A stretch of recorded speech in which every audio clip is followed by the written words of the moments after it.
ఐఐటీలో triple ఐటీలో BTech చేయాలనేది మీ డ్రీమా? అయితే ఇది ఇండియాలో ఒకే ఒక యూనివర్సిటీ వల్ల సాధ్యం. అదే జేకే లక్ష్మీపతి యూనివర్సిటీ. ఇప్పుడే సంప్రదించండి.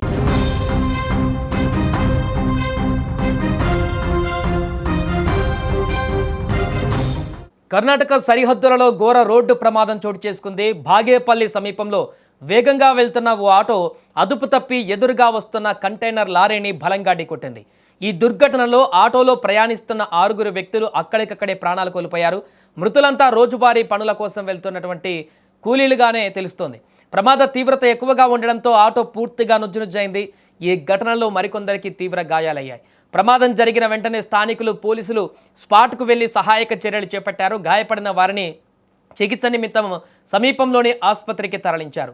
వారిలో కొందరి పరిస్థితి అత్యంత విషమంగా ఉన్నట్లుగా తెలుస్తుంది. ఏదేమైనా ఈ దారుణమైనటువంటి ప్రమాద తాలూకు దృశ్యాలు ఇప్పుడు కలవరపెడుతున్నాయి.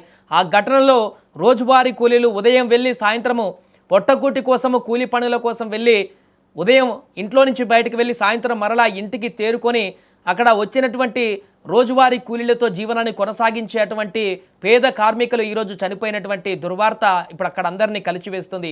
ఆటో ఒకసారి దృశ్యాలు చూడండి, ఎంత దారుణమైనటువంటి ప్రమాద తాలూకు దృశ్యాలు కనిపిస్తున్నాయో. పూర్తిగా ఆటో నుజ్జు అయిపోయినటువంటి పరిస్థితి. ఆటోలో ఉన్నటువంటి వారందరూ కూడా అందుకే మరణించడానికి కూడా కారణమైంది ఈ యొక్క భారీ ప్రమాదం అనేది. సో ఈ ప్రమాదం జరిగినటువంటి వెంటనే అటువైపు వెళ్తున్నటువంటి వాహనదారులందరూ కూడా అలర్ట్ అయ్యారు. ఒక్కసారిగా అటువైపుగా వెళ్తున్న వారందరూ కూడా గమనించి ఆ ప్రమాద తాలూకు వారిలో గాయపడ్డటువంటి వారందరినీ, కొంతమంది పరిస్థితి ఇంకా విషమంగా ఉన్నట్టుగా తెలుస్తుంది. ఇప్పటికే చనిపోయారు కొంతమంది, మరికొంతమంది కూడా వారి పరిస్థితి కూడా ఆందోళనకరంగా ఉన్నట్టుగా చెప్తున్నారు. మరికొందరికి తీవ్ర గాయాలయ్యాయి. కొంతమందికి కాళ్ళు విరిగినటువంటి పరిస్థితి, మరికొంతమందికి తీవ్రమైనటువంటి రక్తస్రావంతో ఆసుపత్రికి వారిని తరలించారు. సో మిగిలినటువంటి వారి పరిస్థితిని అక్కడ ఇప్పటికే అధికారులు కూడా అప్రమత్తమైనట్టుగా తెలుస్తుంది. పోలీసులు కూడా అక్కడికి చేరుకున్నారు.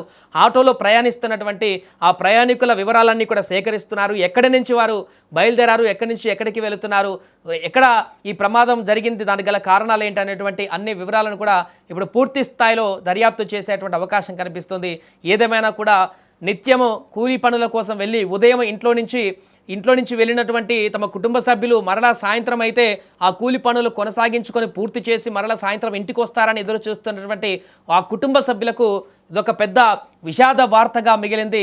రోజులాగానే ఉదయం అక్కడికి వెళ్ళి ఎంతో కొంత కూలి పనులు చేసి ఆ డబ్బులతో కుటుంబాన్ని పోషించుకునేటువంటి ఆ యొక్క కార్మికులు ఈరోజు ఈ ఆటో ప్రమాదంలో మరణించినటువంటి సందర్భం అయితే అక్కడ అందరినీ కలిచివేస్తుంది. ఈ ప్రమాదం జరిగినటువంటి అందులో మరణించినటువంటి వారి తాలూకు బంధువులైతే ఆర్తనాదాలు మిన్నంటాయి. ఇప్పటికే ఇక్కడ చనిపోయినటువంటి వ్యక్తుల గ్రామాలలో కూడా తీవ్ర దిగ్భ్రాంతి నెలకొంది. గ్రామస్తులందరూ కూడా అక్కడ ఈ ప్రమాదం జరిగినటువంటి విషయం తెలియడంతోనే తీవ్ర ఆందోళనకు గురయ్యారు. వెంటనే ప్రమాదం తాలూకు దృశ్యాలు అక్కడ కనిపిస్తున్నటువంటి ప్రాంతానికి కూడా వెళ్ళేటువంటి ప్రయత్నం చేశారు.